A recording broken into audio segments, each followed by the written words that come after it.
I have a beautiful, almost 3-year-old toddler whose name is Tide, and he was diagnosed with level 2 autism when he was just over 2 years old. The purpose of this video today is to talk about our journey from speculating that Tide had autism and then having him diagnosed. In January of 2021, Tide was 18 months. And I think we either had a checkup, I can't remember, but we went to the doctor. I describe a lot of Tide's early symptoms in a video, in 2 videos actually, which you can find on my channel. And that's what made us go to the GP. My GP then gave me a referral to see a developmental paediatrician.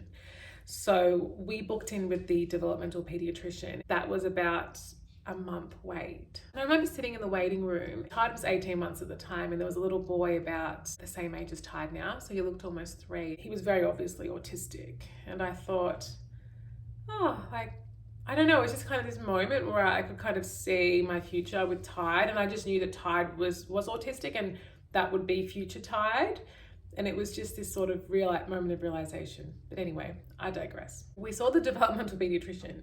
The main purpose for seeing her was for her to refer us on to our local diagnostic assessment service. In Australia, to have your child privately diagnosed with autism, you'd be forking out about $2,000, $3,000 for the assessment on average, I believe, when I did my research. Or you can basically contact your local diagnostic assessment service. For us, it was Illawarra Shoalhaven, which is in Wollongong CBD. I called them and I also emailed them through Tide's referral from the pediatrician. So the pediatrician, it took her a couple of weeks to write. So basically she did some medical assessments. She also did kind of observations, get him to follow her finger, see how he was walking. And she would also try and interact with him and just see how he would go.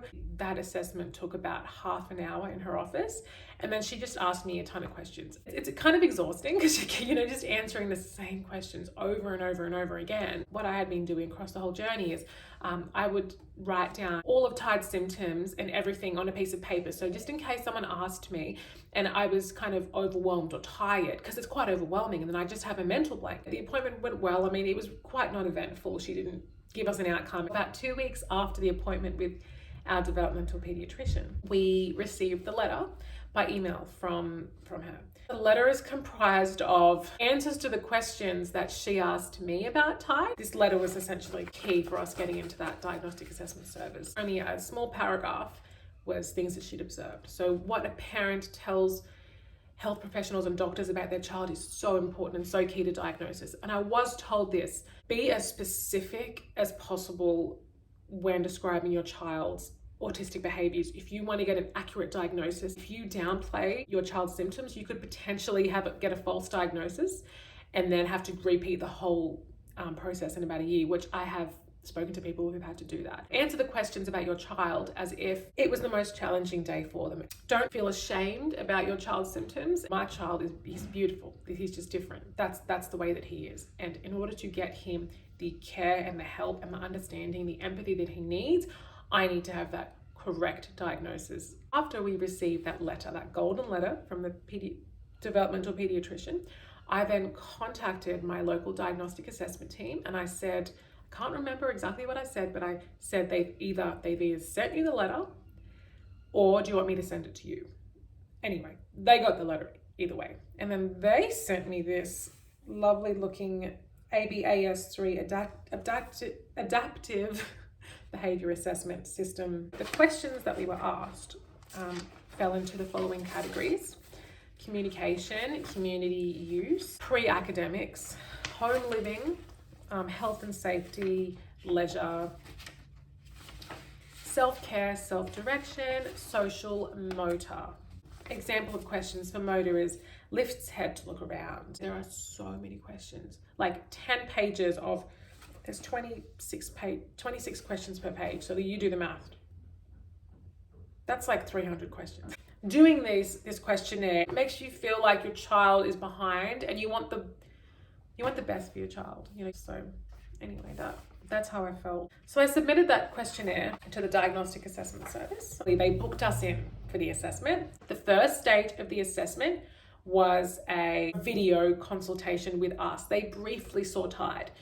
very briefly saw my son. So it was a 6-month wait from when I contacted the diagnostic assessment team to when we actually had our first, it was 5.5 months, when we had our first assessment with them. It was a 2-part assessment. As I said, the first one was a video conference, and the second part, which I'll get to in a little bit, was the actual in-person assessment with my son. My husband and I sitting down. On the screen was a paediatrician, a speech pathologist, and another developmental paediatrician. It was quite overwhelming to have all of those people there. It was just answering like a whole heap of questions. That questionnaire they gave us, it was like aligned with that. I'm wondering whether they asked us the questions in the questionnaire and on the chat just to kind of confirm that we weren't lying, to confirm that we would give consistent answers, because I know that some assessments can do that, and it's really important. As I said, they don't take what you say lightly, so they have to make sure that you're not lying, that you're being consistent and honest and truthful, so that they can get the correct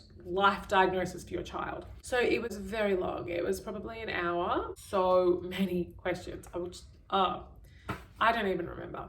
And they saw Tide briefly, but he didn't really have to be there for the assessment. That wasn't the whole purpose of that one. And the whole time, they were taking notes. After our video conference with the Diagnostic Assessment Service, we received a feedback letter from them, and I've got it in front of me now. On the basis of this interview, the team confirmed a diagnosis of global developmental delay, which was actually remitted following this next assessment. So they thought he had global developmental delay, but then when they saw him in person and they assessed him, they said, no, he doesn't. It's just autism.